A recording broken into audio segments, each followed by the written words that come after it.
our Lord speaks about himself as the good shepherd, and this image was very predominant and clearly understood for the Israelites, who were the nomadic people. They were experts on finding pastures, on providing the flock with a good nourishment.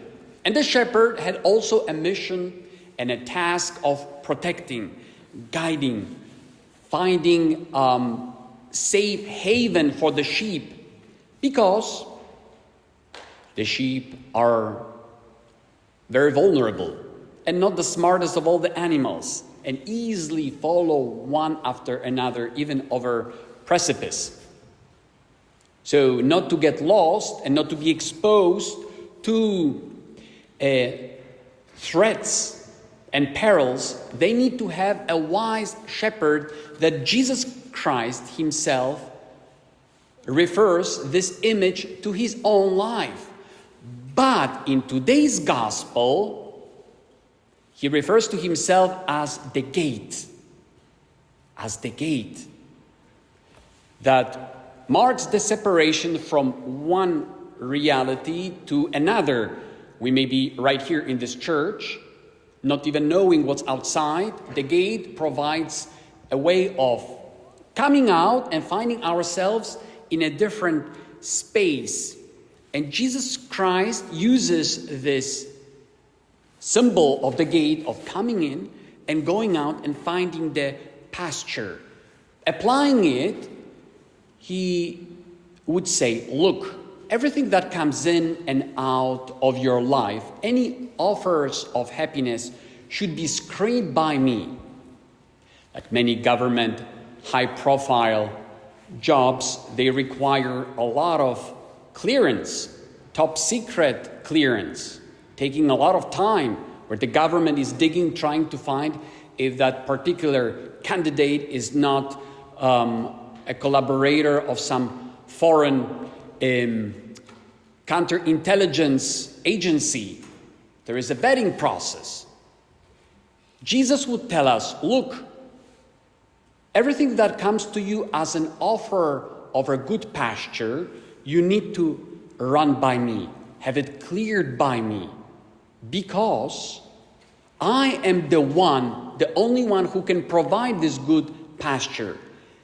If not, accidentally, unconsciously, you can open the doors to those whom he calls in today's gospel as thieves and robbers, referring to the devil, who actually provide a very attractive offer of happiness, but it's not being, in a sense, presented to the Lord for him to clear for us if that's what we are drinking is good in the long run or not.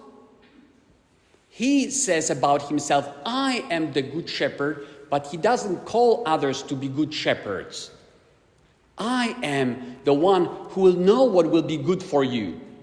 And I think it's not accidental that as we are celebrating this Good Shepherd Sunday, as we speak this very weekend, there is probably one of the largest satanic convocation taking place in a hotel in Boston, Massachusetts, called Satan Con 2023, celebrating their 10th anniversary of founding Satanic Temple. And one of their leaders says that their primary objective is the rebelliousness against authority. And now, during this weekend, they are providing workshops, different conferences, how to become good Satanists. They are flocking from all over the United States and beyond, magicians, different witchcraft doctors, to learn their craft. Believe it or not, these are very powerful magic, to the point that they are even able to distinguish ordinary water from holy water and distinguish just a host from the consecrated one. Satan is real. And some of them, out front, during their different interviews, they said what's their objective. Number one, deconstruct the marriage and the family, and let's go after the next generation. The most vulnerable ones, very exposed, with no sacraments, no ability to differentiate properly. And they would say, that's our goal. And I heard one of them speak, and we are very efficient.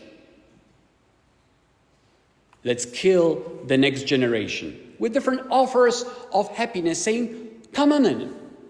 You will have a lot of fun and good entertainment. So, would you like to stay in a hotel like that when the satanic rituals are taking place? I wouldn't.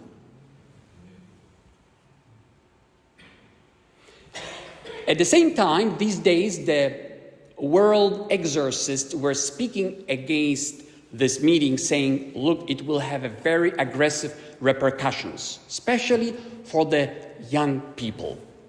Some years ago, the president of the World Exorcist Association, appointed by John Paul II himself, was asked to give an interview in the national TV in Italy, because there was a satanic sect in Italy that committed a murder on one of the students. And they said, look, Father, what can you say about it? You who have so much experience. Father Gabriele Amorth performed 60,000 exorcisms. Speaking about having an experience.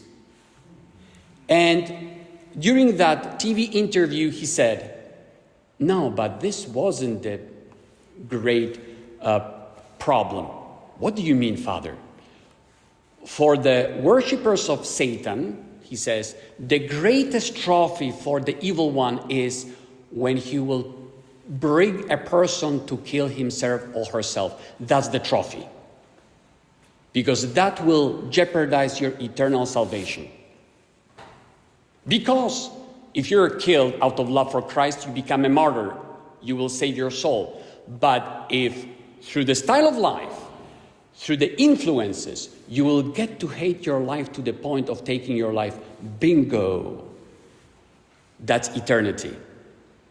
When you give a slap in God's face saying, I hate you, and I hate you for eternity.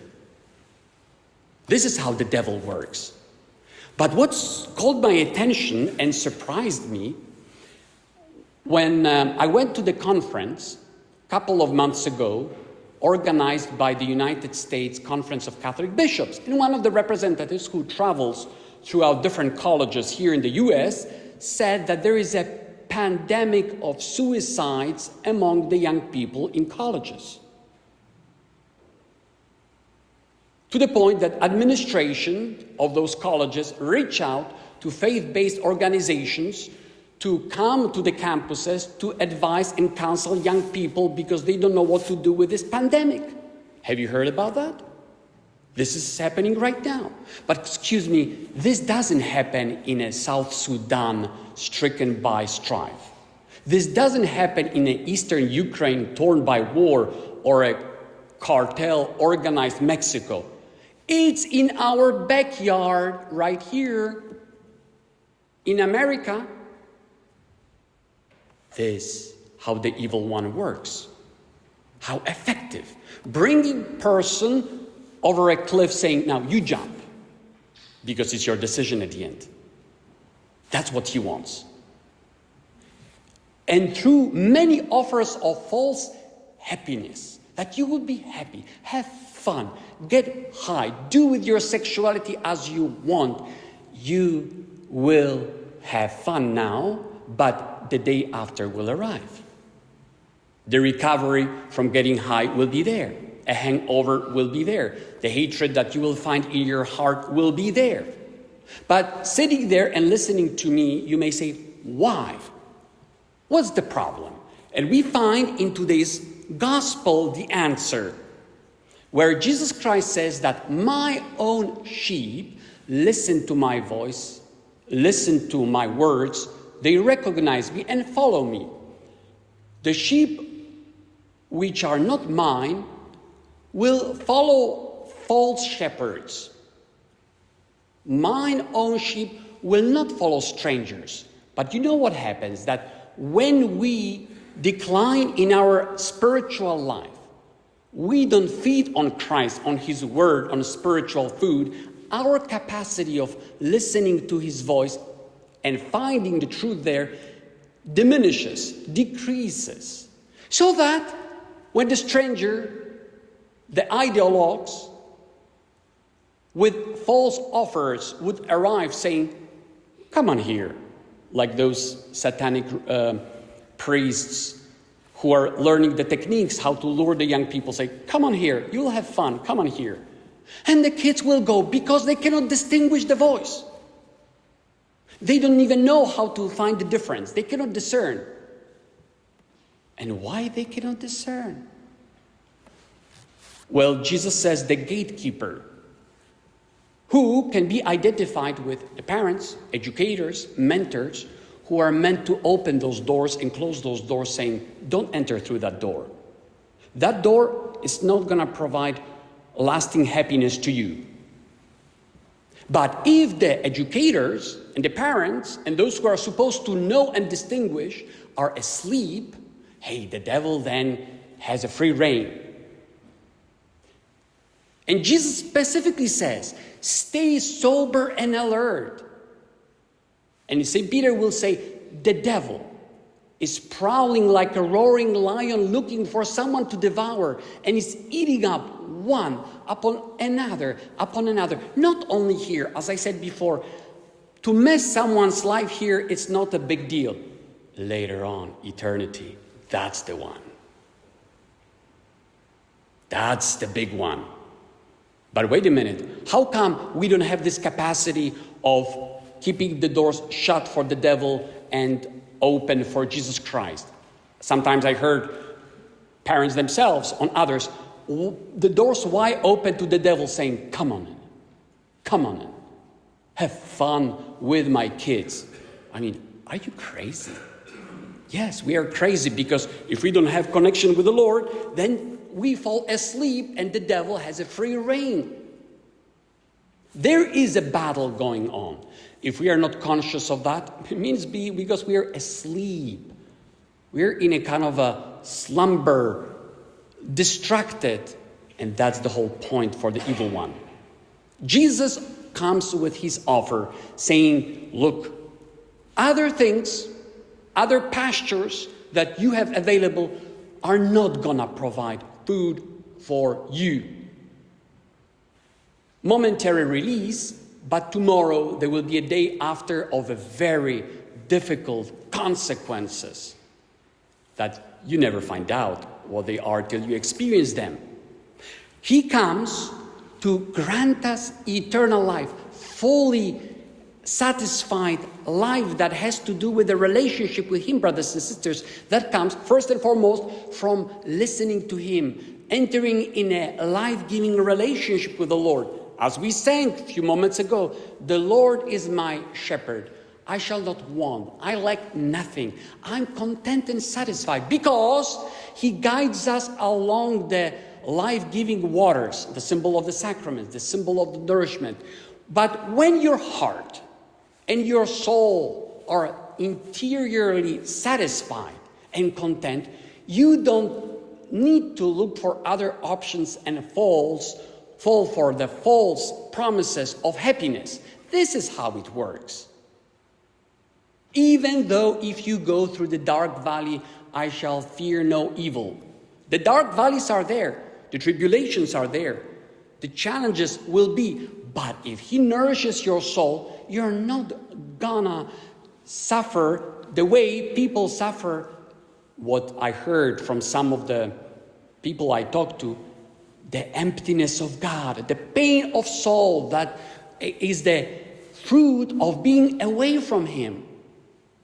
If only we could find comfort and a deep consolation knowing that if we are nourishing on Christ, will not be keeping the doors open for the evil one. Will be the gatekeeper. If the next generation is getting screwed up, is because someone did not keep that door closed for the demons. Instead, open them up saying, come on in. Unknowingly, unconsciously, distracted with lack of discernment, the wise gatekeeper would say, stop, we'll fight, we'll pray, we'll intercede, we'll immediately spot that this sound of the promises coming out from the voice of the strangers does not come from God. Looks like it may be very appealing, but in the long run, it's a distraction. Let's look around what's happening. We are meant to be involved. Now, if we let ourselves be taken by the Lord, truly coming out of our own selves, finding a pasture for our souls, bringing it in, being, in a way, distributors, a generous distributors of God's gifts, then other people will be fed, will be also forewarned, will be informed, will be at the same time cautioned about the dangers, knowing that it is Jesus who provides his comfort and satisfaction. To conclude, not so long ago, a few years ago, a young Italian boy, Carlo Acutis, was beatified in Assisi. He was a computer geek, a young kid, but he found consolation and comfort in the Eucharist, speaking to his peers in school and in his youth group, how much he found joy in the Eucharist, in going for the adoration, in reading the scriptures. He was radiating with joy, but at the same time he was not pulled by the social media, by the worldly standards that are being offered. Today we need these examples. These young men and women who, living in this world, not giving heed to the voice of the strangers, would be finding the voice of Christ, being nourished by his love, and at the same time forming unity with him and with those who want to listen to the Good Shepherd.